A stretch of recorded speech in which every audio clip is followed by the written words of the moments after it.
For me, farming is you stick the thing in the ground, you water it a bit, and that's farming. So it's like basically you sticking plants with steroids. I don't know, bro. I don't want to use the C word, but are we going to colonize Mars, bro? Yo. You know what's worse, bro? Like, there was a girl in the class who was she was like quite like, I don't want to say like, she was quite like, she was a little bit overweight, like kind of thing, and her sign name was this.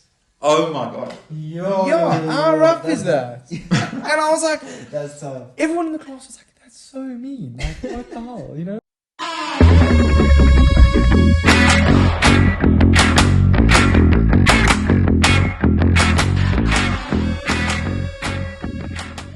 Cool. Welcome to the Fundamental Podcast. Today we are joined with Dean, the resident spinach farmer. Yeah. What's up? What's up, bro? Yeah. How you been, dude? Yeah, pretty good, eh? Pretty good. Pretty good. Yeah, sick to be here, I'll be honest with you. Yeah. Dude, I don't know. I was like excited in the beginning. I was like, you know what? I'm ready, bro. I'm ready. Yes. So to give a bit of background with Dean, so just all around interesting oak, not gonna lie. Yeah. So he does spinach farming, and he's doing what you've taken a lease for the Edenvale skatepark, and you renovating that. Yeah. So I mean, if I take it back to like the beginning, like pretty much when I matriculated, I mean, I didn't take math core in high school, so I was like, there's no ways I'm getting into a scientific degree or anything like that unless I take a bridging course. So I mean, like that route, I'm no ways. So and my family's kind of entrepreneurial like background, you know, kind of fed into it. But I always knew that hydroponics would be the future, and I decided like straight off the gap, like I'm gonna take a gap year straight off to matric, and in the gap year I'm just gonna focus on hydroponics, and I wanted to become a pro soccer player as well. So I focused on hydroponics. So I wanted to do like mass like. What is hydroponics? I don't know. For like for me, farming is you stick the thing in the ground, you water it a bit, and that's farming. So like pretty much like the normal thing of farming is like plants get their nutrients from the soil, and like you know, you get loamy soil and sandy soil and clay soil, whatever. But Sure. you get your nutrients from the soil, and the plant grows like as a result. You know what I mean? Plants have their own specification of what they need and what they don't need. So like a spinach plant that I was growing would need like certain amounts of lux, which is like the light that they'd receive, and certain nutrients that would help it grow faster. So like if you were planting something in the soil and it would take like a month to grow, in hydroponics it would take like 2 weeks. So Really? It's like So it's like basically you sticking plants with steroids. pretty much, but except hydroponics is more like your medium of what you're growing in. So let's just say the soil is your medium, and you get like the sandy soil, whatever, clay soil, whatever it is, and it's growing into the loamy soil, the roots, right? And the roots are retaining water, and they're taking up nutrients from the soil. So what hydroponics is that you have a medium, any medium, but it has to be where water can is permeable through the So medium. like a sponge or something. Yeah, like something like that. But what I did, I had a system called the NFT system and a drainage bed. And NFT system is like, if a plant is suspended above water, and the roots are hanging into the water has enough nutrients for the plant to grow. So that's pretty much what it is. So it's literally like whatever nutrients would be in the soil, you're putting it into The plant straight. and you get macro and micronutrients. So you know, like macronutrients probably be like what is it? Like phosphorus. You know what I mean? Like there will be micronutrients as well, and like you'll be giving the plant exactly what it needs when it needs it, and whatever rate. Do you put it in the water or do you put it in the? Yeah. So like I mean, it's different with different systems, but the basic premise is that you have a reservoir tank, and you put all your nutrients in the reservoir tank, stir that bad boy up. And then it will just go through the system. Plants take in the nutrients, and it goes back into the reservoir. This is so sick. Bro. Yeah. This is like blowing my mind. Oh man! So you're like almost recycling the water. Yeah. So the main thing is that like you should be recycling because the amount of water that you waste. Oh my god! I made that mistake first because I was doing a system called a vertical system. So pretty much like if you had to go per square meter, you'd grow like maybe like 8 plants or 6 plants per square meter if you're doing spinach heads. But for me, all on the same level. same level. But now if you're going vertically, I was doing like 24 spinach heads per square meter. Jeez, dude. So, I mean, yeah, you have a way bigger yield, you know what I'm saying? And that wasn't even like the biggest part of it. Like, I was like doing like, I think I had like 60 squares that I was doing vertical hydroponics, which was like a lot. And if you think about it, like it's a lot of spinach, you know what I mean? Yeah.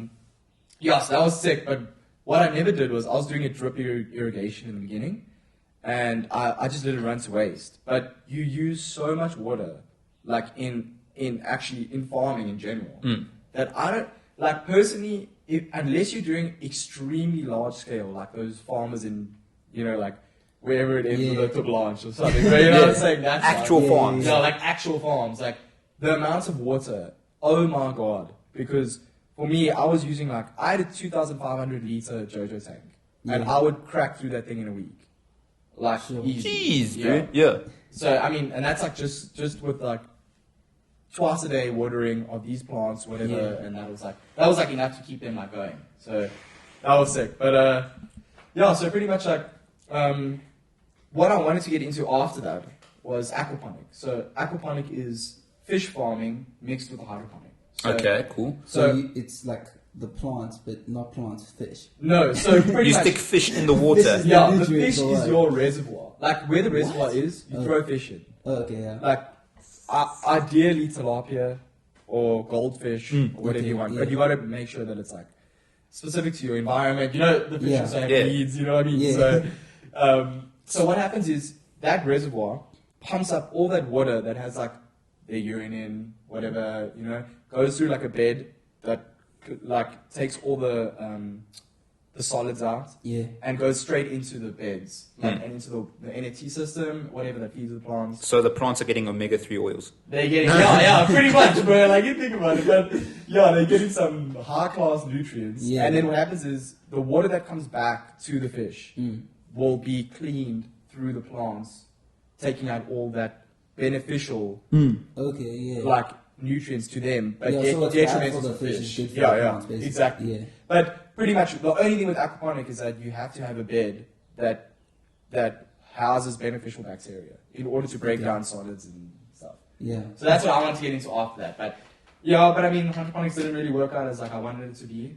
But I mean, live and learn kind of thing. Now I'm only doing herbs. So what herbs do you do? Yeah. So coriander, mint, and I'm trying to get into you know the edible flowers like nasturtiums. Yeah.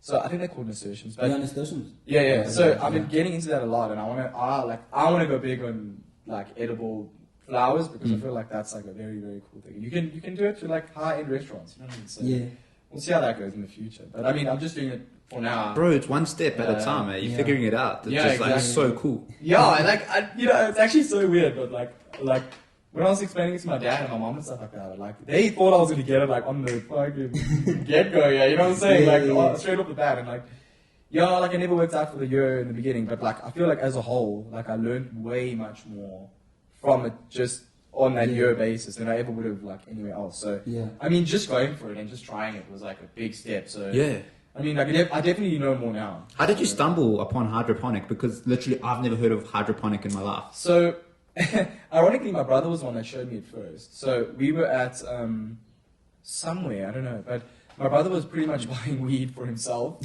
So they were saying that it was hydroponic weed. Yeah. So and now that's like I feel like where not like where the high end market is, but there's definitely a bigger need for it in like marijuana growing and like medicinal growing, because at the moment like the market in terms of that is like huge, like really huge. Like so when we saw hydroponic, I was like, might as well look at hydroponic, see what it's about, you know what I mean?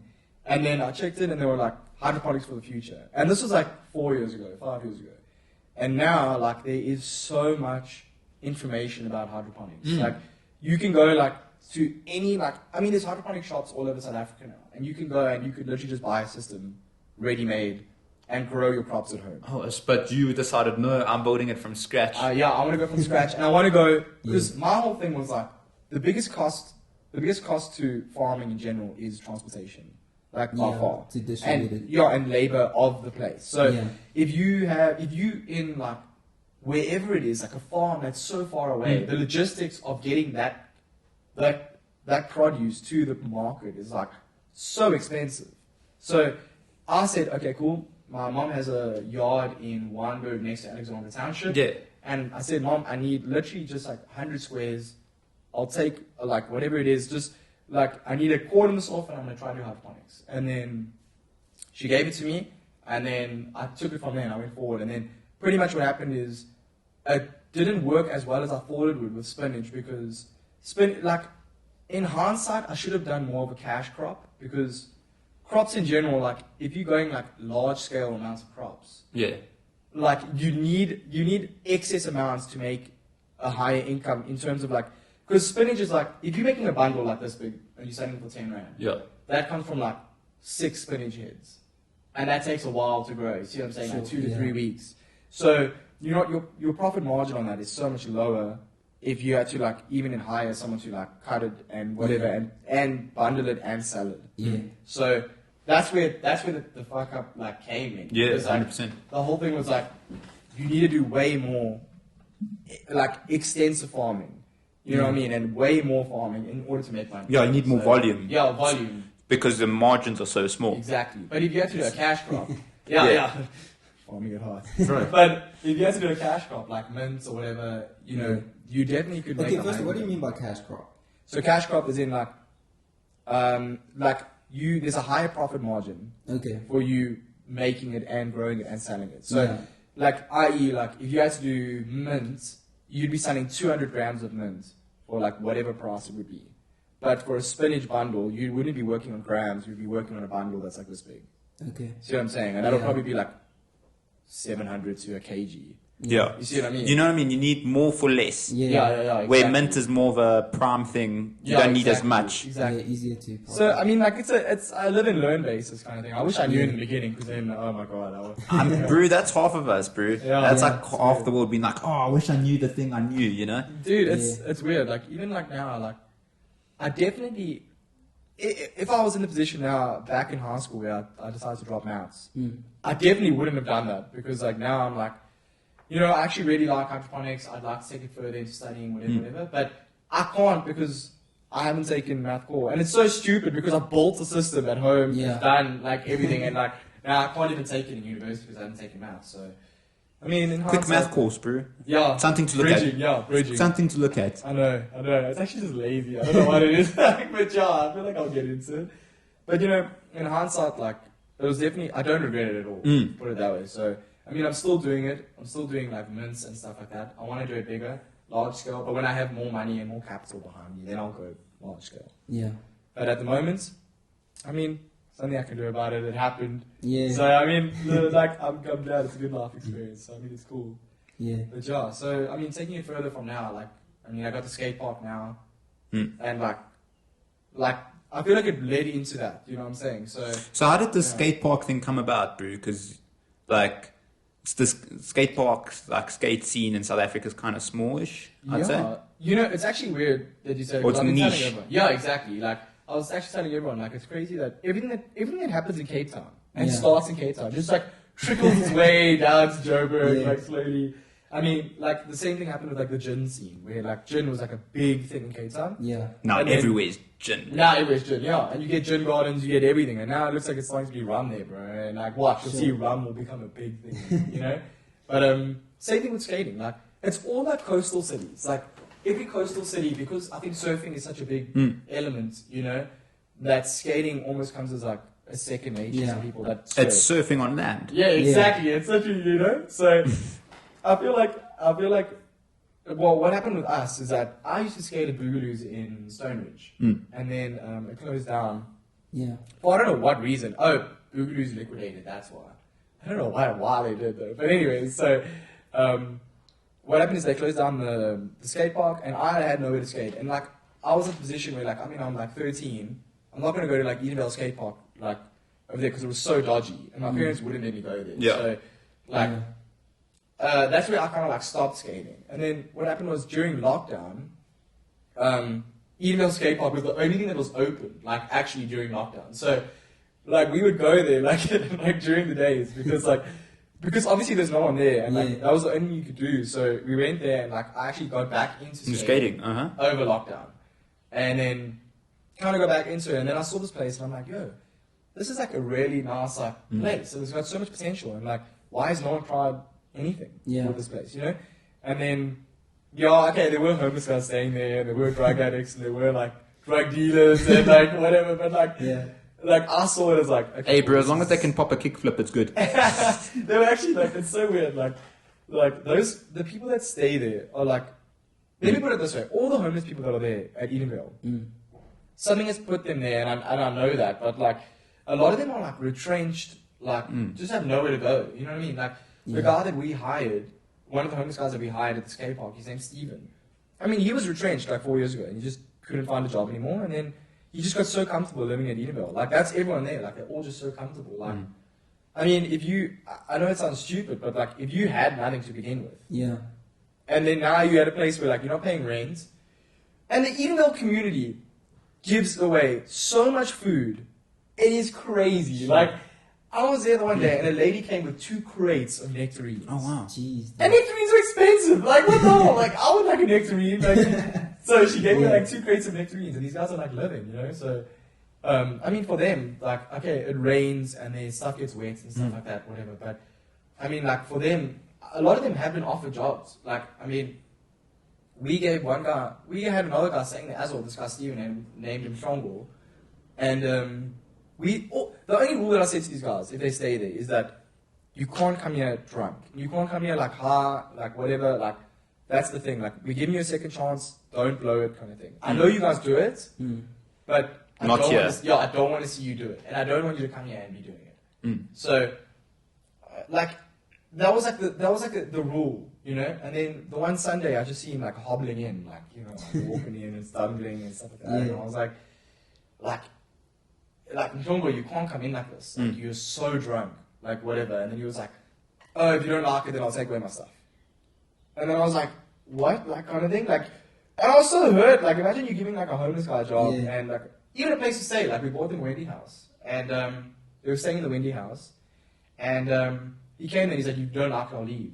And then I was like, okay, like, then leave, bro. Like, what must I say to you? Like, that was the only rule. Like, you know what I mean? So, then he took all of his stuff and left, and he was just like chilled about it, like. And that's it. Yeah, and these guys are all like that. Like, you are like, like, ironically, the first day that we like took over the premises. Yeah. So okay, let me give you background on it. Yeah. So pretty much, then I approached the government like afterwards. So I didn't know who to speak to. I don't know what was going on. So I said, you know what I'm gonna do? I'm just gonna like go to like the heads and see like what they say. Like, I might as well just send an email. So, I went to all the DA ward councillors. So, Jill Humphreys, Heather Hart, and there was another, I can't remember who the other person was, but that's who I spoke to. And they are like the ward councillors for Bedfordview and Edenvale. And I was like, listen, I want to take over Edenvale Skate Park. What's the cause? What's going on? You know? And they were super apprehensive in the beginning because they were initially going to tear the place down. Because, there was so much petty theft that came from there, and so much crime, and like, it just became like a sore spot, sort of. Yeah, exactly. That, it was like perceived. Yeah. So, like, even Heather was saying to me, Heather was saying to me, she was like, no, like, you seriously, like, you just don't like the place here. Yeah. It's like, okay, dude, whatever. But, like, she's such a nice lady, and she ended up helping me in the end, because when I actually got through to her and, like, said, like, listen, this is what we want to do, and she was like, okay, cool, then I'll help, you know, kind of thing. So, we initially first went to Stoneridge and tried to get them to see what was happening, because the skate park's built there already. And then they said, no, they're just throwing concrete down, they're going to make it a drive-through, which was super stupid. Yeah, and also, like, what is that? Like, putting another takeaway restaurant. Like, every corner you go to, there is a McDonald's, or there is a Burger King, or there is something. Exactly. Like, and also, there's no diversity. Like, can't there be like a Popeyes, bro? Like, I would like, you know what I'm saying? Like, does it have to be a Burger King? Or like a McDonald's, you know what I mean? So, anyway, so that's what happened there. So then I was like, okay, cool, you know, we'll go to... So did you add extra stuff, extra features to the skate park, by the way? Oh, not yet. So, not yet. We'll get there, Yeah. So pretty much what happened is then I ended up speaking to she put me in contact with, because now how it works is like, because like the ward is controlled by the DA, the overall like overlooking of the whole like premises in terms of public park is the ANC. Okay. So then I got in contact with ladies from the ANC and Sipkazi and Sandy, whatever, and they helped me into actually zoning off the place. So yeah, there was no like, it's actually crazy. Like, there was no record of this place. Like, Joe, that's crazy. Yeah, bro. it used to be a roller ring called Skate World. That's what it used to be. Like, where guys would come and like use their rollerblades and skate around. You can still see the lines on the floor. Sure. Yeah, and then the skate park was like half of what it was. There's like a little area on the left hand side, and it wasn't even the roller ring. Like, that was just left over, and skaters just went there because it was flat ground. Yeah. Because like, more often than not, as a skater, you can't go anywhere where it's flat ground. Because if you go on the road, you're gonna get hit by a taxi. So, like, if you're brave enough to like bomb a hill or something, then like you go for it. You know what I mean? Yeah. But that was like a flat piece of ground. So Yeah. these guys were going there and making the skate park, whatever. And then eventually, the roller ring went, and they left and whatever. And that's when the lights, because it's a public park, you can't switch off the water because, you know, water's a basic necessity. So you can't turn off the water. So what happened is they turned off the lights, and then they just started abusing the water. The homeless people that just took refuge there. Because it became like a hijacked building, you know. So went in there, and they started abusing the water and stuff like that. And then then they switched off the water, which was a weird thing because I was like, okay, like, are you allowed to do that kind of thing? But this was only like 5 years later on. So what happened is that the park eventually just became a skate park, but not official. Because skaters just went there and they were like, you know what, we're just going to make a box here for people that want to come here. Like, the skate scene's super cool in the fact that, like, even the skate park's DIY. Oh, wow. So, everyone, anything that's built there is like by a skater, from a skater, For a skater. you know what I'm saying? So it's super cool. So the park as a whole is just run by skaters. You see what I'm saying? So when they cut the lights and water off, this was like 17 years ago. There hasn't been like a lick of like water inside the building ever since we came now. So I mean, we just turned the lights and water on now. And I was like super apprehensive of turning the water on because I was like, yo, there must be like some the pops dude, and like all the manholes that were there were blocked, like, and overflowing with like sewage and like, it was so disgusting. Oh my god, So I mean, that was a mission, but council was super helpful. Like, they really like came through and like helped a lot. You know what I mean? So that was nice. But so as it is at the moment, I mean, we've got a lot of sponsorship from a lot of people, and like, our goal is like, I mean, today we're getting a mani pad that's going in there now, and that's our first addition to the actual park, because we had to redo all the buildings. Like, everywhere you looked, every cable was stripped, all the piping was stripped. Like, it was pretty much like you had to go in there. It was like a shell. It was just a shell. And like, you had to like redo it. So, I mean, we did like a few things. We even repainted it, and we like asked all the graffiti tag artists to come back. Yeah, you're a graffiti tag artist. Come back, but please. But like, I mean, like, one guy came in the other day and actually tagged the place again, which is getting better. Now it looks a bit more uniform, you know. So I mean, after we put the fence up and the homeless guys got evicted by the council, and that was a crazy time as well. Like, the council came there with like 5 to 6 buckies of like those municipal. I don't know if you've ever seen those municipal trucks. The ones with that like giant back on. Have you guys ever seen them? No, never. Okay, well, they lined up like 4 of these bad boys like on the skate park, and they were like, "You guys got to get out of here." And they were like, because it was cordoned off every room, everyone had their own lock and stuff. So this guy came to the cable cutter, a bolt cutter, whatever, cut the door things off, whatever, chucked everyone's belongings in the back of this thing, drove to Sabenza, burnt it like in Sabenza, everyone's belongings. Like, what? So, and I was like, yo, this is very intense. Like, and then that is intense. There was a few guys that were there that were like, because there was an eviction notice for like 5 months leading up to it. So I didn't know when it was happening. All I knew is that it was happening. So when I went there and saw it firsthand, and you like kind of looking like, yo, this is so rough kind of thing. You know? It's very intense. And then you kind of find out like these guys like, there was a homeless shelter in Sabenza that all these guys used to go to. And then they burned down the homeless shelter themselves. So, I mean, like, I don't know why you would do that. Jeez, bro, it sounds like a lose-lose situation. Yeah, exactly, like, for everyone. So, I mean, what I said to, like, the people that are helping evict and stuff like that, it was like, these guys have a place to go. And they were like, well, no, they burnt their place to go. So I was like, okay, well, I guess they're just there now. So, I mean, we've come up with like a mutual agreement with them. We're like, you guys can stay here, and you guys can stay at the back there, and whatever, but just don't interfere with like the skateboarders and don't, you know, like just don't Just come leave, in. just do your thing, we'll do our thing. Yeah, we do our thing, whatever. And it's actually been, such word, it's been helpful. Because like, these guys like, I don't know if it's just because like it's so close to where they stay, but there's been no theft on the property. These guys have been so chill, like, we've had some weird stuff happen there though, like, when we were putting up the fence, you know, like, there's a range of families there. So there's like a white family that lives like all the way at the back. There's like, I think there's over like 120 people that live in this river, like at the back. 120? Yeah, like 120 people. So there's a few white families that live like further down. Ironically, like, they say that all the people that were living in Hall's Farm moved up the river next to where the skatepark was. Yeah.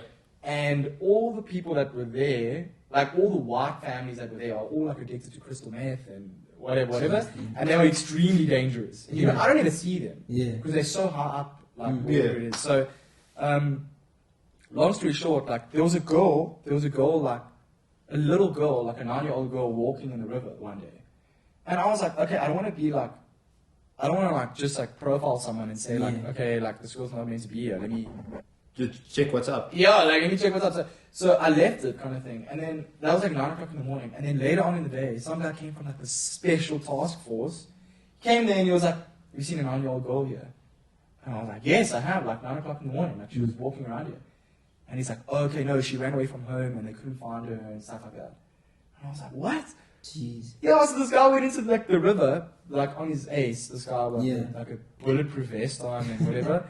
Walks in, comes out with this girl, and like that day, I was like genuinely like, I thought I was gonna have a breakdown because I was like, I felt so bad because I wasn't sure as well if this guy was like part of like a ring or something, and she ran away from him to get to the river. So I was like, I just like gave this girl to this guy, here's this girl, that kind of thing. And then later on in the day, I was like, holy, wait. Like, this girl could have ran away from him. Like, what do I do? Like, kind of thing. So then I was like, okay, I gotta go to the police station. Went to the police station, and she was there with the guy. Oh, okay, thank God. With her family. Oh, wow. But not like, just her grandmother and stuff like that. And I was like, I'm sorry, I don't need to like go behind your back. But like, I wasn't sure if like she was running away from you or like whatever. And he was like, no, she ran away from home. This is like her 3rd time coming to this river. Oh, wow. I like that's hectic. Weird stuff, dude. Weird stuff. Like, yo, bro, it sounds like there's plenty more stories, bro. But that place is wild, like very wild. Alright, now we're just pausing the episode for a bit. I'm just here to remind you to please visit the YouTube page, subscribe to the YouTube page, like the video, leave a comment, let us know your thoughts, your feelings, give us a comment. All information will be super helpful for us.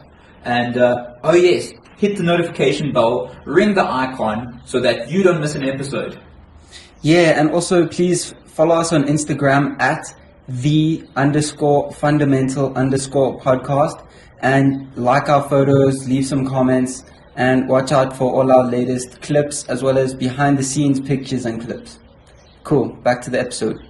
Alright, we are back from the quick break. So bro, you're also telling us like you played soccer for like a little minute.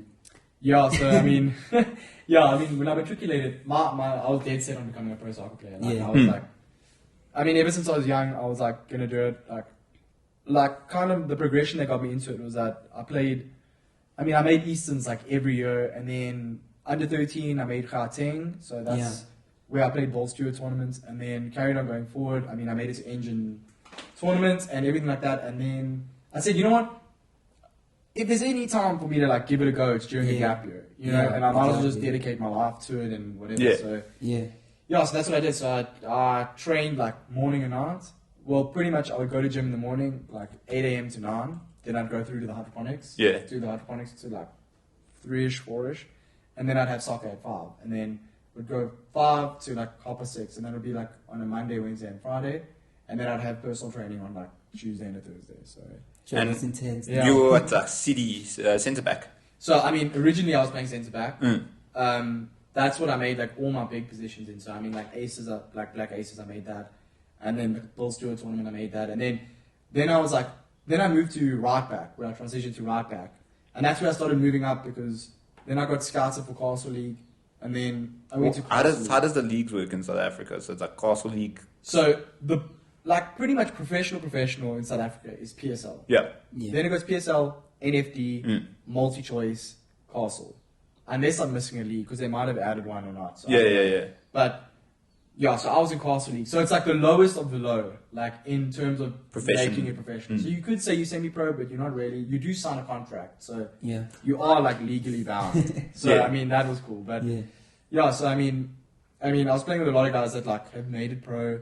I just, I'm gonna be honest, I just wasn't good enough. Like you get some guys that are like really good, and some guys are like super talented and stuff like that. But like, I just wasn't good enough. Like, I feel like I wasn't tall enough for the position that I was playing. And by that time, transitioning to another position is like... it's difficult. Yeah, and and no one knows who you are already, you know what I'm saying? So, trying to get into that is going to be super hard. And like, I don't know, I think there was a time where like, I got to a point where I was like, you know what? I'm going to put less... Like, I need to put more focused efforts into something that I know that like... More produce results. Yeah, you know what I mean? So, I mean... I was dedicating so much of my life to training and running and whatever. And as much as it was like amazing and like my body like reacted super well, I was looking good, I just like started resenting soccer, and I like started resenting training, and I wasn't enjoying it as much. Yeah, it stopped being fun. Yeah, exactly. Like and more of a chore. Yeah, exactly. And I actually started enjoying indoor soccer more, like futsal, So I just got way more into futsal, and then I said, you know what, like, is this really what I want? And then I decided no, and then I was like, okay, well, this is not what I want. So, like, I'm rather going to, like, enjoy soccer again. Yeah. And, like, play, like, very chilled, like, Sunday league, 11 the side, and still play, like, futsal. Yeah. And I haven't decided to go, like, anywhere with futsal in general, because, I mean, I don't train for it at all. But, like, yeah, I don't know. I think, like, the leagues are sick. Like, the futsal league in South Africa is amazing. But my opinion is, like 11-a-side soccer in South Africa, I don't think it has like, unless there's a major shift in like PSL. Well, now it's the DSTV. Is it DSTV? DSTV is PSL. The apps are. Oh, okay, aware. Yeah. But yeah, for me, I don't know, dude. I think like the coaching style needs to change, or something needs to change. Like, I mean, we have good coaches. Yeah. Like, I mean, sorry to catch you mid-guard, bro, but what are you thinking about, like, we're so close to World Cup qualification? Yeah, I mean, that's super awesome. Like, I think that's, like, crazy. Yeah. I mean, the fact that we were in, like, 2010 World Cup was pretty much just because we were hosts.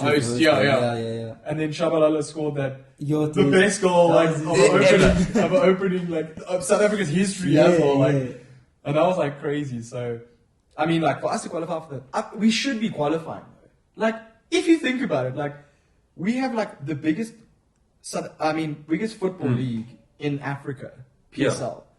And while we aren't qualifying over like Ghana, Ivory Coast, and while we aren't qualifying with them, doesn't make sense. Like, we have like numerous leagues in South Africa, and we still aren't qualifying, and it's just because of the style of football that we play. Like, if you look at like Ivory Coast, Ghana, like, I mean, they play like it's more like European football where it gets results of like scoring goals and stuff like that. And I understand that like soccer is about like expression and stuff. Yeah. But I feel like when you reach a pro level and there's people betting on your games, then there should be some sort of like more professional, professional, like, which is crazy. I mean, like, that's when the introduction of VAR like came about, bro, as well. Because I mean, I was super apprehensive about it because I was like, I don't like that, like, it's controlling the game. Yeah, because I mean, like, rugby I don't mind, because rugby's like chill. Like, rugby I understand, like, there's like 19 guys piling on top of you when you're over a try line. You need someone to like see that. You can't see that, Like, the ref's gonna get under there. Sorry, gents. Hold on, bro. You know what I mean? Yeah. So, like, I wasn't sure, and then when VAR came out, I was like, oh, I hate this.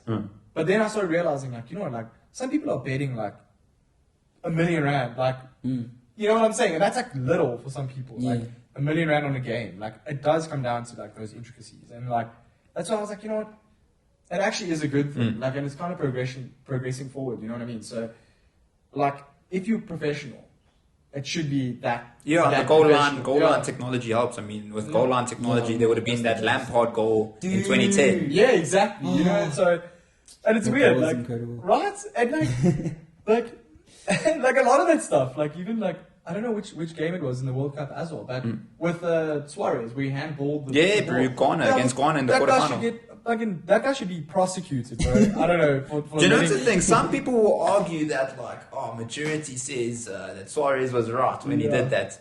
But he broke, all of Africa's heart. Bro. That's what I'm saying, dude. That would have been, the first time an African country has, gone to the semis. Yeah, and he just literally single-handedly did it so that he can go and bite someone on the shoulder, bro. You know what I'm saying? That guy, dude.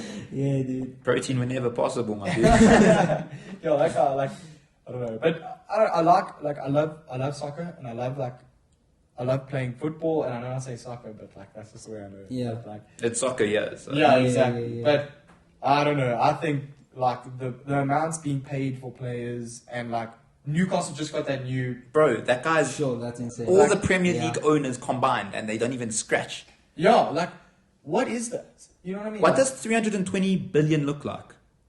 Have you guys ever seen Jeff Bezos with this comparison of how much money he has in rice? They give you an explanation in rice. Have you seen it? Mm-hmm. No. So they take one rice grain, and they give it a relative amount of I think it was $1 million. Or something. So the guy counts out whatever, you know how many, and he's putting it in a pile of where you can see how much money Jeff Bezos has. We don't even have 1 grain of rice, my dude. Yeah, you see what I'm saying, bro? So and he's it's this mountain of rice, and you're what the hell? That's so much money. And then he shows you okay, so he just bought a house for I don't know, it was $200 and something million or something like that. I think. Yeah. I can't remember it was that much. Still, but you can imagine. Yeah, so then he just pulls out exactly how much rice it would be in $1 million, you know? And it's barely dented. Barely. And you wonder, this guy has so much money, it's crazy. And I guess it's not all his, a lot of it's in, the value assets and stuff, that's value. But still, bro, that's ridiculous. That's crazy, bro. That's not right, dude. That's not right. But yeah, I don't know, that guy's... I don't know, those things Elon Musk, Jeff Bezos. Are you going to Mars, bro? I just don't understand. I love that we're moving upwards and onwards and stuff like that, but I don't understand why it's not focusing on the Earth first. Exactly. And then moving forward. It's they've given up on the Earth and they're we just because they're destroying it. They are literally destroying it. Yeah, they're the sole reason of what it is, Nah, bro. Half of the time, they're doing it just to increase military.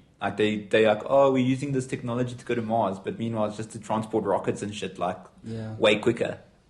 Dude, actually, it's you're right. insane. I don't understand. I saw an article on that, bro. Yeah. What I don't understand with the whole thing as well is it's all about reusable rockets and reusable anything, but still the fuel is so bad for the environment. Yeah. Everything's so bad for the environment, and one thing is just that it's a reusable rocket, so that it can be even worse. I don't understand. You could be just helping out with trying to increase some sort of recycling. You know what I'm saying, with plastic or something like that.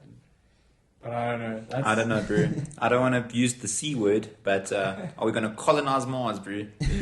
Yo, Mars, eh? The place. Bro, imagine living on Mars. Imagine the first humans on Mars, because it takes a couple years to get there, just to get there. Well, I mean, I saw that in order to even create Mars's atmosphere, at the moment, they send how the Earth was created, bro. It was lichen. Yeah. Lichen broke down the rock, and then the rock, whatever, and then that formed the atmosphere, and slowly, Sure. they're gonna literally just recreate those conditions. Yeah, those conditions. So I mean, just you're not even gonna be living, bro. You're gonna be inside a tent. Yeah, you're gonna literally be in a little cool bubble thing. Yeah. Only after I don't know how many years it would be, but when the atmosphere is actually created, then you can go there, kind of thing. So we're gonna be living in tents, and then our kids will get an atmosphere eventually. I mean, I'm not going to Mars. Not a chance. I wouldn't, bro. I wouldn't personally. I guess you could, if you had the big balls to do that. You know what I'm saying? But for me, going up there, staying in a tent for 5 years, for 5 years, 6 dude, years, that's insane. Yeah. and then you just come back to Earth and you're okay, well, that was it wasn't a waste, but I miss super. I miss ground and grass, Bro, do you know what's the funniest videos, bro? Have you ever seen astronauts when they come back from space? They'll be talking in interviews, and then they'll just drop their cup because they think they're in zero gravity still. Oh man, Just expected to stay there. Yeah, bro. He'll be chatting, and he's looking up, he's like, "Where's my pen?" And then Dude, I've seen some crazy stuff there. Have you seen when they like when they take a syringe and they let go of water in space, And it just like, and it creates that ball, bro, like it goes through. yeah, like they shower, they like throw balls of water on themselves. They're just doing like vape tricks with water, bro. Just like going like those all the time. yeah. That's one thing I don't understand how people do vape tricks, because vape tricks for me, those things are like advanced, because I've seen those videos where those guys like create that ball, bro, and I'm like, no chance, bro. Bro, it's like when you're trying to flex in matric and you're like, yo, I'm so cool, guys. Let me see if I can make a donut. You know, it's so weird, but I've never been a vape person. Like I've never bought a vape in my life. Yeah. Like I feel like those like the clowns that they produce are like crazy though. They're super cool. Like I get it and stuff. But I've never bought one. I've always just used like whenever I'm when you ever had. like, hey, whatever, Yeah. you know, kind of. I've never had one of my own, so hey, we'll see. So yeah, I mean like that's that whole system for me. It's pretty cool, I'll be honest. But yeah, other than that. Hey, bro, but they say like vaping and stuff like linked to spirituality, like hookah and stuff like that, was used like shamans and stuff like that back in the day. Like when Like it's got ancient roots, basically. yeah, ancient roots like the hubbly bubbly. I don't know what they called. Right? Oh yeah, the Yeah, pipes bro. and Like stuff. Oaks would be doing what's that? Remember, poets would be high as hell. Oh, like in matric, when Yeah. they're doing poetry, and they're like, they were like on 7 different drugs. Oh yeah, they're like opium, whatever it was. Yeah, no, like Yeah. I know my family, because my family is like Lebanese background. Like it's almost like customary for you to like have a hubbly bubbly. You know what I mean? Like what do we actually call it? I'm pretty sure it's It's like Okay. part of the culture. yeah, it's literally Yeah. like part of the culture. Like even at weddings, like there's actually such crazy ones that like a lot of people don't know that you get these massive ones that have like 8 parts coming out, because it's like supposed to be shared. Yeah. You know what I mean? So like it's really cool that like they've like downscaled it, that you can have with your friend or whatever. Even though they make it in like the worst colors that it looks like it came from like like straight from indoor soccer, bro. You like have this little blue Little thing, yeah. But anyway, so yeah, like I know that like with my family, like they like everyone kind of does it in my family. So And your family's like sort of big into spirituality and stuff like that, bro. yeah, like it's actually weird. Like my dad's Catholic, my mom's Jewish. So my mom's like, I'd say my mom's more religious than my dad is, because my mom keeps Shabbos. So every Friday she'll keep Shabbos. She doesn't mix meat and milk, which is very weird in my eyes. Like I don't know, I see religion a lot like a rule book. You know what I mean? And it's more like, I say it's like more like things that like saying, hey, you can't do this, you can do this, you know what I'm saying? So like with my mom keeping Shabbos and stuff like that, it was like the weirdest like transition for me, because when my parents actually got married in the beginning, they were both Catholic. Like my mom converted to Catholicism and whatever, and then she converted back to Judaism like later on in life, and then my mom started to keep Shabbos again, and now it's like if I go to a house, you can't mix meat and milk, because like you're not allowed to. How do you mix meat and milk though? So if you had a hamburger, like a cheeseburger. Oh shucks, okay. Yeah, you can't Okay. have like a cheeseburger, so you can't have like cheese and meat. I was just like, can I not have a burger and a milk? Yeah, no, I was the same. I was like, what does that even mean? Like, you know, so like it's pretty weird. Like the thing behind it is that like you're not allowed to mix the mother with the child. Okay. Yeah, like if you That makes sense. Yeah, like the mother cow and like the milk. Yeah, the milk coming, whatever. Like it's you're not allowed to mix that together. So look, I don't understand it personally, because like there's even more rules that are like the Jewish religion has the most rules that like I've ever experienced in my life. Like from like I don't know if you guys know, like you get 2 different like ways of the Jewish people in South Africa now. You get Ashkenazi and Sephardic, and they just come from 2 different regions.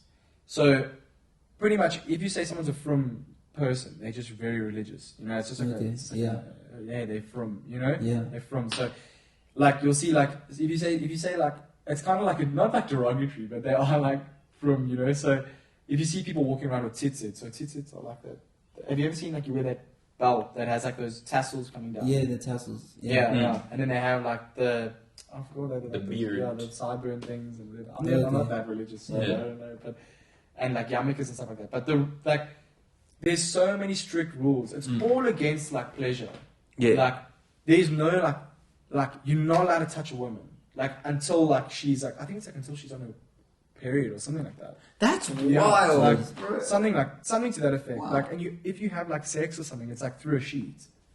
So I mean, I don't get that. So that's the Jewish religion. So I mean, yeah, and then it's so weird because the Catholic religion, on the other hand, is more like, they're also like not too happy with the you that see stuff, like sex for marriage kind of thing. So it's weird because my mom is more like doesn't follow. She's only like she's not strict at all. She's not from. Yeah, not from at all. Oh, okay. So yeah, not from. You see, so for me, like I consider myself more of like I would say agnostic. Yeah.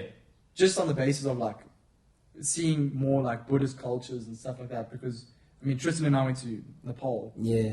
And Nepal was crazy. That was amazing. Like, yeah, Nepal was like the weirdest place in terms of topography, like culture, everything. Like you'd be walking around and you'd see like I associate a mountain to like something, a massive mountain. You know, so like coming from South Africa, I mean like we have a relatively flat land. Like you don't really see major like we on the like just the Drakensberg. Yeah, we on the that's about it. Yeah, so I mean like the only hill that I know is it's like the Broomer, like you know, that like oh well I'll call it a mountain, bro. You know what I'm saying? Like so I mean when we landed in Nepal and I saw what I thought was a mountain because like this thing was like towering, you know what I mean? Yeah. And then we asked him and he was like, "It's the mountain. What was this mountain's name?" He's like, "No, it's just a hill." I was like, oh. Yeah, they were like, "What mountain? Where's there a mountain?" Yeah, the hill is this name. But that was like a cool, like weird experience because even the culture there is like super.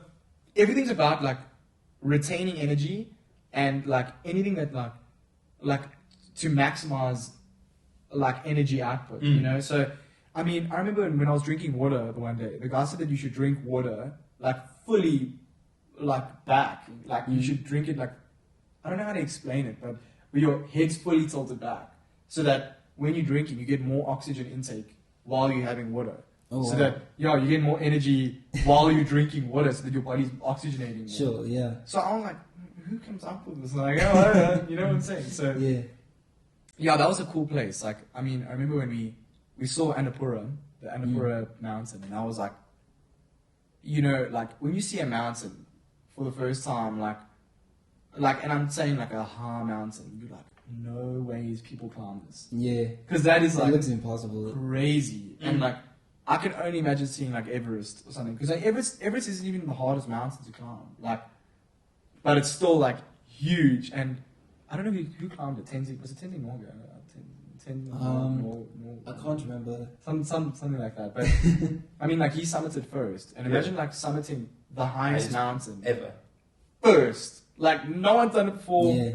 Just you, and like you didn't even have that much like at that time also like the advancement of technology was so little. Like you're going like with a stick and a probably like weird oxygen. They didn't even have proper oxygen tanks or whatever. Yeah, and they were like going up like by themselves. And they're like, you know what, let's just see. I mean, Everest, what happened? Like Everest right now is like a tourist thing. So like they've set paths out and stuff like that.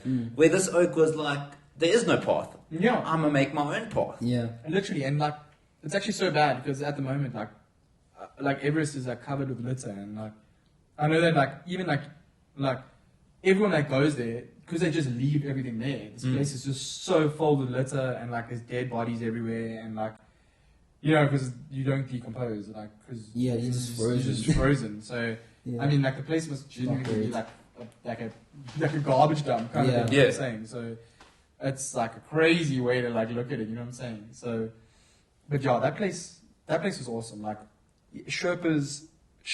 This is Nepal, right? Like, Nepal. Yeah. Like Sherpas are like the coolest thing as well. Like, the culture is like the Nepali people are half Indian and half Chinese. Yeah. Oh, wow. Because it's literally bordering.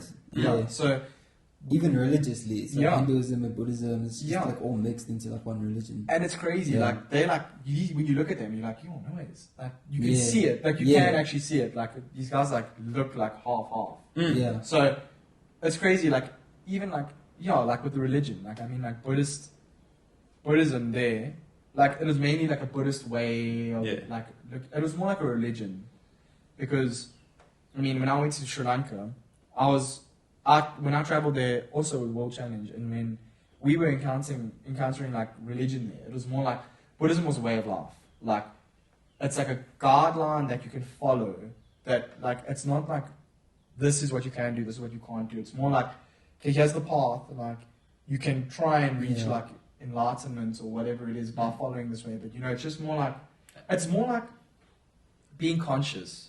You know, the way it is. Like, and I feel like that's where spirituality and everything's lacking at the moment. Even in the world, like taking responsibility and being conscious of where you are, what you are, and what's going on around you. Yeah. You know, like I feel like even in South Africa at the moment, like if we had to do some bottom-up transformation and be conscious and we take responsibility of like, okay, like there's these guys that are like clearly homeless in like the road or whatever. Yeah. And you had to like start something to that effect by yourself, and you're conscious to that. You could do something, you know, and you could do that. And I don't want to say I'm biased to that because of the skate park, but before that, I was never a person to like go at it and be like, yo, you need to do something about this, but only when it affects you do you do something. Yeah. You know what I'm saying? That's very true.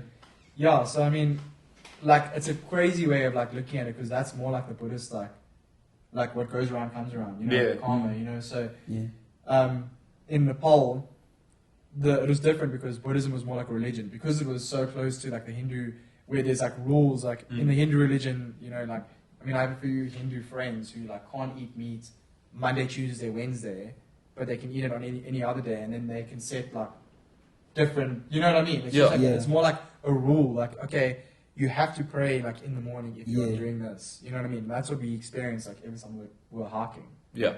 I mean, we did the Helambu trek, and the Helambu trek was like the coolest. I really enjoyed it. So much fun, dude. I loved it. And it was like a long, I wish I had my watch then, because like I wish I saw how far we walked, because that must have been, it was hella far, dude. Like 100 k's. It felt like 100 k's. Yeah. Like, it was so far. And the coolest, like every morning that you'd wake up, and it's more like being thankful, like for where you are, what you are, you know. But it was like a prayer thing. Like you'd go past like a monument, that kind of thing, and you'd pray at the monument. But and the flags, dude. Yeah, the flags. All the flags everywhere. So beautiful. Like prayer flags are like in surplus demand. There's so much like there's so many flags everywhere. Like you just look everywhere and there's flags. Flags. But yeah, that place. The coolest thing I think about that place is like the tourist and like native like relationship, where it's like if you steal from a tourist. Okay, I don't want to. Let me rephrase that. I said the coolest thing, but the craziest thing is that if you steal from a tourist and you from like a village where tourists come through, they will like chop off your hand for stealing like from a tourist, because they solely rely on tourism. Like if you think they can't do anything else because it's so hilly there. Like you can't do like a bit of farming, but I mean that's about it. Yeah, and it's so cold, like that you can't like do much. You know, 100%. Yeah, so they're like, if you're going through the village and they like see you, they steal something from you, they're just gonna chop off that guy's hand and be like, cool, thanks. Like they're so calm. Like so when they brought us tea in the morning. And you know what, we were pampered. Like it was incredible. Because we didn't even carry our own bags. Like I mean, our bags were like 20 kgs. They were heavy. Yeah, there's like. And they were going like up the mountain in flip flops, dude. Yeah, like, I remember the first day. They like I gave my bag, and I know my bag was heavy for me. And I like our gym. I like you know. I'm like, yo, this is a heavy bag. Yeah, I mean the bags were huge. They're like high. They rack bags. Like rucksacks. 60 liters. Yeah, something like 65. Yeah, about that. But I gave mine to a woman, and she was shorter than me. In flip flops. Yeah, she's like 4 feet tall in flip flops. And she just like runs up. Puts a band over her head and just goes. And you're like, like the one day I'll never forget. We were like so tired, whatever. Do you remember we were on that dirt road at the bottom of that massive hill? And we're on this dirt road and we're like looking up at like where we have to go. And we just see these guys walking on our bags. You see the Sherpas all the way up already. Yeah, and they're like there, like waiting, like walking to where our campsite is. And then and that was like easy like 4 hours away. Like, they got there so early. They like prepared a whole meal for us before we arrived. Yeah, and set up tents. And they like already ate their food before we arrived. Yeah, they were like chilling, like so chilled. And I don't know how they do it. Like, it's like it just becomes the norm, the way of life. Yeah, but I mean, it's the same as like even with like the Kenyan runners, like you know, like because they're at such a high altitude, like your blood cells are like, you know, you're transporting oxygen so much better. So those guys must be like on some other like if they had to do like elite mountain climbing, they probably could. Like, bro, like I feel like I'm like an athlete when I go to Durban because we used to like the altitude in Joburg. Yeah, exactly. I run on the beach. I'm like, this is great, and then you're acclimatized, and you're like, oh god, I'm normal again. Yeah, like you know, it was so crazy. Like when I was training so hardcore for soccer, and I was doing like 5Ks, and I was training to see how fast I could do 5Ks, and I was doing park runs in like 23, 22 minutes, like 5K. Jeez, you know? That's pretty good. Yeah, it was pretty nice. Eh? So then I remember in Durban, I was like, you know what, I'm gonna go for it, and I want to see how fast I can do a 5K. And then I cracked like I think it was like 20 minutes, 30 seconds, something like that. Jeez. So I mean, it's fast paced. Yeah. And the next day, I was like, I can't do it again because now, like, you know, your body's tired, whatever. So I was like, I'll do it the next day. Go back the next day, like 26 minutes, 28 minutes, whatever it was. And I was like, yeah, my body's definitely acclimatized now, like, whatever it is. Like, so it wasn't a good time. Yeah. Alright, now we're just pausing the episode for a bit. I'm just here to remind you to please visit the YouTube page, subscribe to the YouTube page, like the video, leave a comment, let us know your thoughts, your feelings, give us a comment. All information will be super helpful for us. And oh yes, hit the notification bell, ring the icon so that you don't miss an episode. Yeah, and also please follow us on Instagram at _fundamental_podcast and like our photos, leave some comments, and watch out for all our latest clips as well as behind the scenes pictures and clips. Cool, back to the episode. The anticipation for this clap is like crazy. I'm like, everyone hates the clap. Bro. I chat to all my mates and they're like, bro, your clap's weird. It's not that, like, for me, like, loud noises in general, like... Scare you? No, it's not that. You know, like, when you start... I don't know if it's, like, the fight or flight thing. You know, when you, like, blink... And you, like, bro, it's human nature, like, hungry, wanting to reproduce, and, like, danger is, like... Yeah, dude, easy. Because, like, bro, for me, even when I go to gym sometimes, and I'm not, like, in the zone... zone. Yeah. And I have my earphones in, and I'm listening to a song, and there's, like, a hectic, like... I'm like... Drop the weight on your foot. Like, I'm like, yes, this thing's loud. I put a little bit softer. Do you know what's the worst, bro? Have you checked, like, I think it's in the song Over by Drake. I know way too many people here right now. The copyright. Yeah. But, like, there's, like, it's like he knocks on a door. Yeah. There's, like, and I'm in my room, like, fucking, where's everyone? Where is that as well? Like, I mean, we've become so accustomed to, like, noise. Like, that thing on 94.7. Have you seen when they'll like scratch a counter? No, where they're like, they'll take like a random noise and they'll be like, can you guess where the noise is from? Have you ever seen that? Yeah. And then the one was like, it's a French cafe or something stupid. Yo, I heard one where they were like, it was the start of an old MacBook. Yeah.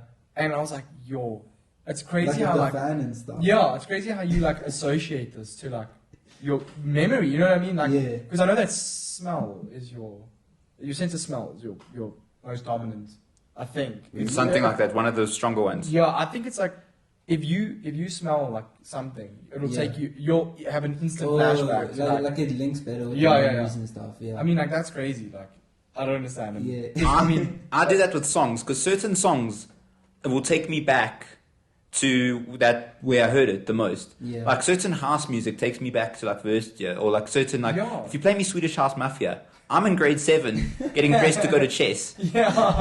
Oh my god, I love chess. Do you play chess? I was chess captain in grade 7. No way. Yeah. Come on, son. Bro, I only got in. This is so bad, but I only got into chess in grade 9 with this guy Fuad, and we used to play in maths. Oh yeah. And that's probably why I dropped to mathematics, because I only used to play. I like how you're doing one of the most like mathematically intense games, because chess is basically can put maths to it, and then you're like, I'll go to math lit. And you're busy whacking chess. And I was like, and it was so bad because at the moment now I love chess. Like I play it like every day, like online kind of. What's your like score? Elo thing. Yeah. Like, okay, what's yours first? Just before I get there. I'm on like 900. Oh really? Oh okay, I'm 1,200. But I mean, I'm garbage. I don't know. but I mean, like that's just because I play every day. But like, it's actually crazy how many people play chess. Yeah. Like you don't realize it. Like when I was at the skate park and I was playing chess with Steven, one of the homeless guys there, and we were jamming by the thing. Yeah. And then some guy came there and he's like, "Yo, can I play you?" And this guy's like hella good at skateboarding, like extremely good. And he's like, "No, I got a board in my car or whatever." Brings out this like monster, like grandmaster board. Like, bro, you should do that on the side, skateboarding, and have like a little chess section. That's what I'm saying, and have like a leaderboard, bro, and have like whoever's winning. And I've lost every game so far, so it can't be that good, dude. Yeah. Bro, I got the chess app on my phone, and I should get into it more. You should, dude. I'm telling you, like, I don't know why, but like, it's such a, it's never the same, bro. Like, there's I've never played like, I know it sounds stupid, but you never play the same game. No, you can't. It's always different. Everyone just the amount of possible combinations of moves is just ridiculous. Yeah, it's like I don't know who it was. I was speaking to someone about where they wanted to program their own chess board or something like that. Their own chess bot. Yeah, sure. And it's like there's like I think there's only like a certain amount of moves for the possible, like your first possible move. Yeah. And then from there onwards, there's like I think it's like by like.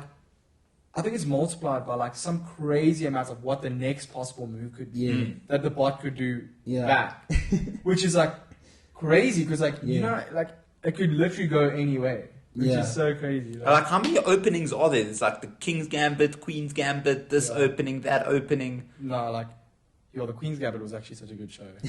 Love that. I need to watch that show. You don't watch it as well? I just saw the poster and I was like, wow, she's really pretty. And I know, hey? And I was like.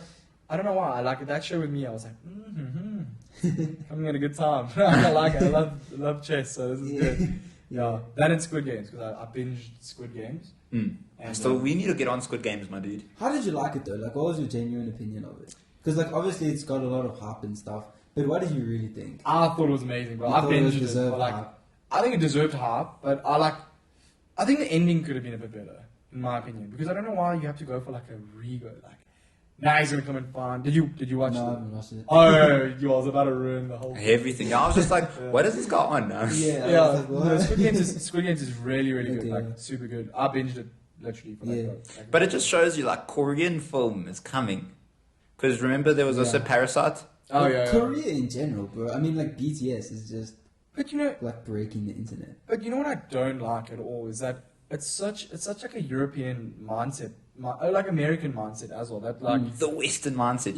Western mindset where it's like they have to dub this thing for you instead of you just reading subtitles. Don't be lazy, just read. Just read the subtitles. And like it's so stupid because like these people are like probably reading in Korean subtitles when like you like have like something on your own saying. So it's like so unfair. And I saw like it takes the meaning out of certain words. Yeah. Exactly. And like even like I saw now that they want to make an American remake of Squid Games. Something. And I was like, there's already a Squid Games. Like, you might as well stick with the franchise. Like, but with like the translation and stuff, I saw there was some guy and he's making earbuds that can like automatically translate whatever you're listening to into like any of 160 languages.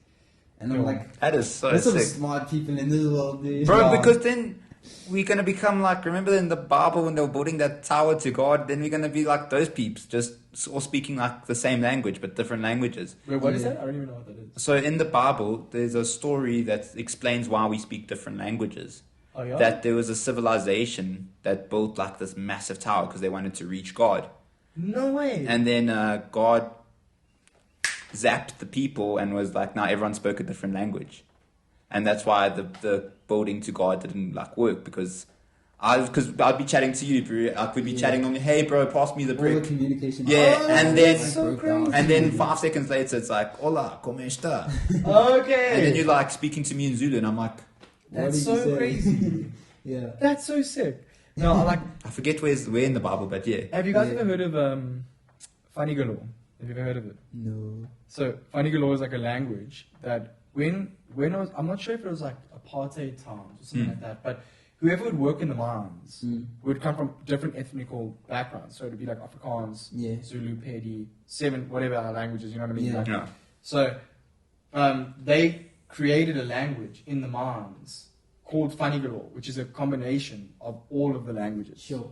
That's awesome, though. You see what I'm saying? Yeah, It's crazy how, like, if you expose to something for long enough, you will, like, associate something to it. Yeah. You know? It's like a weird thing. Like, even with me, because I was doing sign language. Because, like, okay, when I started BA, I was doing sign language, geography, international relations, and sociology. Yo, I hated sociology. I hated it. I don't understand, like, I understand some of the premises where it's like, you know, your social imagination and this, that, and this, but I think some of it gets in too much detail. Like, you know, but anyways, like sign language is associated to like, I mean, when you're calling a dog, like if you say, I'm with my dog, it's like, this is dog. Because you're associating this to a leash.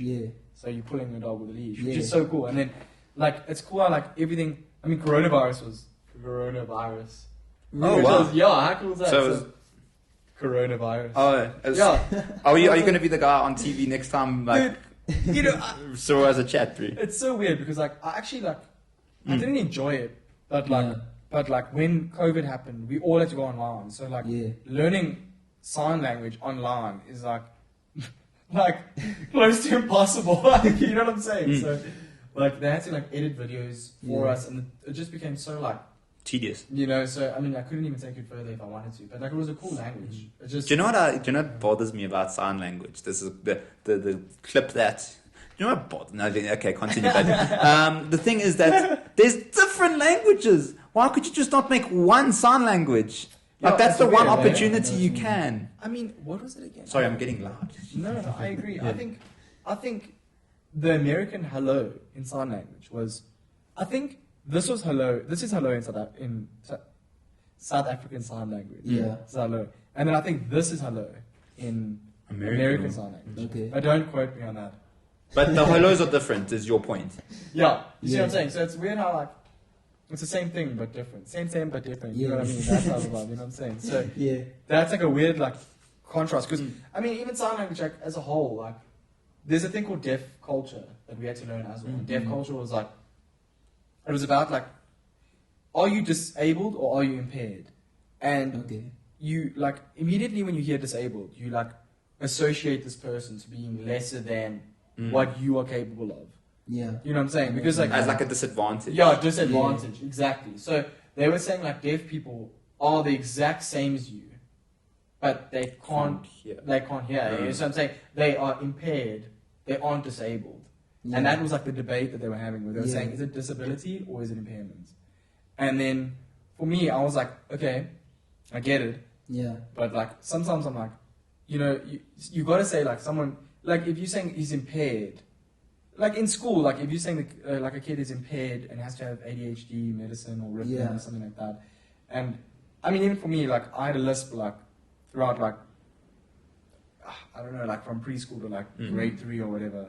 I had a lisp and they were like, oh no, he's like impaired for like his thing. I feel like it's too broad of a term. Yeah. You know what I'm saying? Because also isn't impaired like you can do the thing, but like your ability to do it is limited. And like disabled is no ability to do that thing at all. Yeah. Pretty much. Abled. Yeah. Like if you have a limp, you're like you walk, but you're impaired. Partially but able. Then if you have no legs, exactly, partially. Like you just can't walk. You're disabled. Dude, so the whole debate with us was like, are deaf people disabled or impaired? Yeah. And I was like, well, okay, for that you have to say impaired, or you can cancel with disabled. But I was like impaired. I said impaired. So, I mean, because that's a hard one, dude. Like, do you know the thing? I don't want to offend people, but like you're disabled from hearing. Like your hearing is disabled. Yeah, exactly. Yeah. So that's why I'd say like definition-wise, you could say disabled. Where impaired, but they still function normally. Yeah, it's crazy. Like I don't know, like even like some people you wouldn't even know they're deaf because they're so good at reading lips, for example. Yeah, literally. Like you know, it's crazy. Like when I was learning sign language in class, and people would like, you would actually pick up on like reading lips so much more because you'd be sitting around in a circle, and because you're not allowed to speak in the class because it's rude to the lecturer who's lecturing you. Like you would you would like, like lip read. Yeah. Because people would be like, Yeah. and you'd be like, oh, do you know what's going on? You know what I'm saying? Yeah. So it was like a crazy thing, and yeah, it was a hectic scenario as well. Because like, if you got in trouble, like I got in trouble once because I was laughing because like I came late for one lesson and I didn't know where I was supposed to go. So I was like, sorry ma'am, can I come in? And I was like, oh, I need to ask this in sign language. So I was like, I don't even know. This is like my second week here. How am I supposed to ask in sign language? So I went to the board, wrote down there like, sorry, I'm late. And then she was like, get out. And I was like, okay. So then I like went out and I'm like, how do I know when to get back in now? Because like, you don't know what's going on here, bro. You know what I'm saying? So then I was like sitting outside and I'm like, do I leave? Like, do I stay? So then I ended up staying. It was like, okay, well, this is cool. I guess leaving good impressions here. Yeah, I was about to say, did you clear it up with your lecturer? Well, then COVID happened, so I had to start again. Timing, bro. Yeah, right?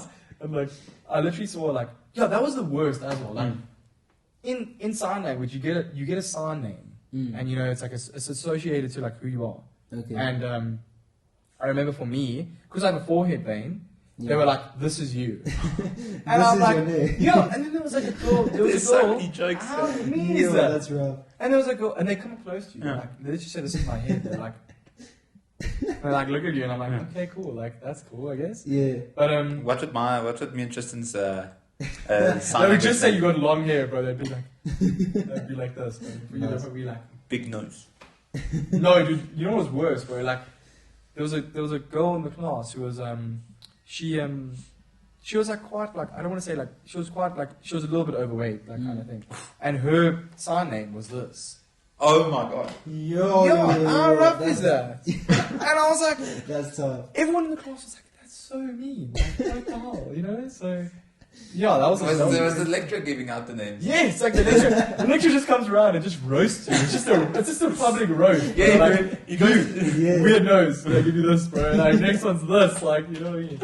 Yo, it was bad. No, it's nice talking to you, bro. Yeah, you see what I'm saying, bro. You see. So it's crazy. Like for them as well, because her name was Pearl. So I think P was this. This was a P. Okay. So she had like a weird hairline. Like, okay, no, but like you have to just say it because that's what it was. Like, because they literally pick out what's identical. Yeah, exactly. Yeah. So her hairline was like whack. So her sign was like this.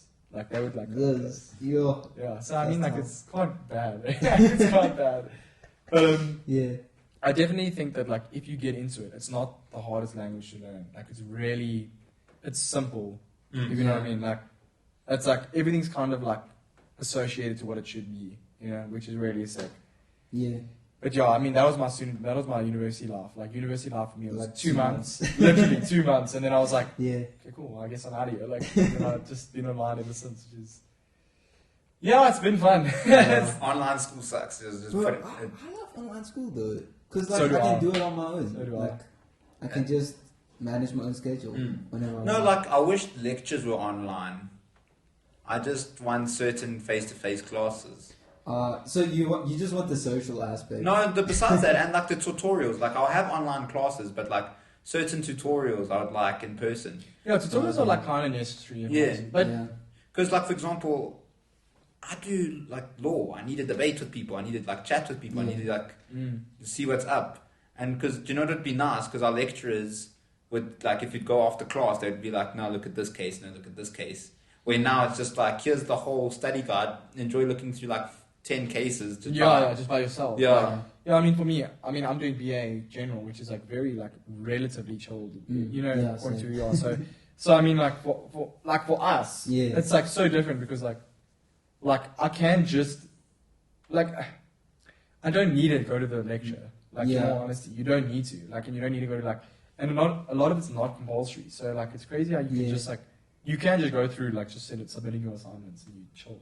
Yeah. Like, well, that's me. Yeah. So, I mean, for me as well, but philosophy is kind of nice to be in the class because, as you're saying, like with law, it's more of a debate because they like pose you with the hypothetical and then some people want this and other people want communism and then that's what it is. Yeah. So, I love Tristyn. I talked to Tristyn after a philosophy lecture. Man's either at peace or he's ripped. He's angry. The whole class is just like, we need communism. And I'm like, Guys, we're No, but talking you know- about ethics. Why are you talking about communism? But you know, like in all honesty, if I could have an ideal system in my mind, Yeah. it's like an advanced version of communism. Like if you think about it. Yeah, elaborate. Like I'm telling you right now, okay, so let's just say you're not getting like what's like, I don't want to say that everyone's equal because like, you know, there are parts where like, okay, you started this company on your own, right? So therefore you should be getting what you are worth. You know what I mean? Like you started this, you did this, you did this. You know what I'm saying? I'd say maybe, can I give you maybe an idea? My idea, right, would be like good safety nets, free healthcare, free school, stuff like that. But the capitalist incentive of starting your business. Yeah, that's what I agree with. Like, and I think like at the moment there's too big of a wage gap. Like, Dude, it's the wage gap is huge. Like, I mean, like we were saying, like Jeff Bezos earlier, but I mean, like if you look at like how he treats like Amazon employees, Yeah. like these guys like work like for like minimum wage, and you know, and like their share price is like $2,000. Like, Yeah. Bro, they could work like a whole day and not even buy a share. yeah, you know what I'm Yeah. saying? Exactly. So like, I mean, it's crazy. Like, I guess you should get paid for what you do. Like, you know, you study 7 years of your life. Let's say we're specializing and we're going, okay, I want to be a plastic surgeon. And you got 15 years on, you know what I mean, Yeah. studying, and you've paid like a crazy amount of money just schooling. Like, you should be reaping more of a reward than someone who hasn't done it. You reap what you sow. Yeah, exactly. But I think that there needs to be some sort of like improvement or like some system. Just you want to raise the floor. Because Yeah, the yeah, ceiling's crazy high. Yeah. And the floor's so low. It's that Just it's pick that, up the floor. yeah, it's that rich get richer, poor get poorer. Yeah, like, it's, like the middle all class way. is dying. Yeah, literally, it's crazy. Like, and it's like It's easily either you get- identifiable, like Yeah. Like, I was thinking, bro, like, honestly, some people have FU money. Do you know what's FU Yeah. money? Like, I can walk into any place and go FU and it's fine. Yeah, like Yeah. I don't understand. Like, and it's also like it's weird how like some people have so much money they don't know what to do with it. Do you know what I'm saying? Apart from help other people, which Yeah. is so weird. Like some people are going to like wherever buying like a crazy yacht and like use it once in your like. I mean, I was talking to a guy at Glendower Golf Course, and he used to work at the Hamptons Country Club, and he said like some of the houses there are worth like $20 million, like, and that's cheap, eh? Like cheap, Yeah. and they only use it once a year, Yeah. and it's a mansion, Yeah. whatever, and it's these rich like crazy guys. You know what I'm saying? Yeah. So like, I don't know, like that's a crazy like it's a crazy way to think that these people have like literally FU money. It's Yeah. literally like, well, I mean, it is what it is, I guess. So, but those people, like, I think you either make it big like immediately, or it's like your parents like Yeah, it's like, old money. Yeah, old money, literally. Because like even now with like the crypto boom, like Yeah. some guys have just made it huge. Dude. Do you know Like, what's the sad yeah. thing about new money though? Yeah. Is that like 50%, or like I read a statistic, but like most people, like half the people who make like big bucks don't know what to do with it because they came from poorer upbringing. Yeah. That they blow their money or they don't know how to manage it. So they have this massive boom, but then in like, for example, athletes in America, like in the 90s and the 2000s, bro, like they would they were like athletes. They were living in mansions, and then once their career ended, 5-6 years later, they were like working jobs and stuff. Shaq spent like $1 million. I was about to say. Like the day he signed his contract. Yeah, did you see that thing where you went to what is that place called again? Where he bought his whole house's furniture, like from the place. IKEA. Yes, he was Yeah. like, like, what was that, dude? That was crazy. Like, Yeah, bro, and the Yeah. bank phones him, and it's like, you should have, dude. It's not fraud. dude, it's crazy times, bro. Like, Yeah. that guy, that whole like scene, like the athlete, like that's crazy. I'm sorry, like how Messi and Ronaldo and Those whoever, are millions. yeah, and it's like just off endorsements and like whatever, Yeah. and like I don't know, how can you like that was like a weird thing for me as well when Messi did tax evasion, and like I was like, bro, unless you have so much money, you can't remember how much you have. Yeah. Just But- pay your taxes. Yeah, just Yeah, pay your just pay taxes, your bro. Like taxes. it's not gonna doesn't affect you in any way. Like It doesn't. like, It doesn't even affect your like, lifestyle. Because, exactly. I mean, you're only living on like 2% of your. Thank like, you. Whoa. Like it's crazy how like that it's such a weird like step forward. Yeah. You know what I'm saying? Yeah. Like, it's a crazy like but yeah, I don't know. I think like old money as a whole is like the weirdest concept of like where it gets passed down from generation to generation, and then one day like it just dries up, like eventually it enough like, people wasted. yeah, you know what I'm saying? It's like so crazy how like unless you keep it going, then like, you know, but I don't know. New money, Everything comes to an end, bro. Yeah, literally. You know what I'm saying? So crazy times. Yeah, dude. Nah, my brother, keep helping out the community. Keep up with the skate park. I'm proud of you, bro. You're doing cool things, bro. Yeah, bro, it's super cool. It's beautiful, bro. It's incredible. Oh, it is. Yeah, no, I mean, like, I know I'm sounding like an advocate for change, but like, I mean, should we? Like, I mean, we all should be. We all should be. It's not even if you're not an activist, even if you're not an active activist, you know, active. Yeah. But even if you're not an active activist, just be a good person. Just do your thing, bro. Like literally, I think it's all about. It all comes from within. Like literally, like, the energy that you give out is the energy you're gonna get back. Like that's what it is. And karma is a thing. Like in my opinion, karma is such a thing. Like, and whether it comes one way or another, it's gonna come back to you. Like that's all I see. So, I mean, just do your part. Like whether it's just like not even. It's just like even just. You know when they say like you can just smile at someone and say hello. Like it's just that. Like giving someone like getting someone's day better. You know, like it doesn't have to be like such massive changes. Like I want to stop hunger in like Africa. It's like that is so outlandish at the moment. Like it's not going to happen unless like you earn billions. And major like government organizations come together, which probably like but. Yeah, it's just about like I think it's like spreading small like seeds of kindness everywhere, and then eventually something will change because like we're at such a weird time now where like we realize like our place in the universe as like human beings that we like in this crazy huge place and it's only us at the moment and we're trying to go outwards, but we got to focus inwards first, and it's about like community. You know what I mean? I just say if you keep your circle happy, someone else will keep their circle happy. Yeah. And then a lot of happy small circles make a big circle. You see, it's crazy. But then, it's so hard to like tell someone to be happy when they have nothing. But at the same time, it's like, everything's relative. You could be wealthy to like someone who's not wealthy. You could be happy to someone who's not happy. And I think there needs to be like more change needs to come from within.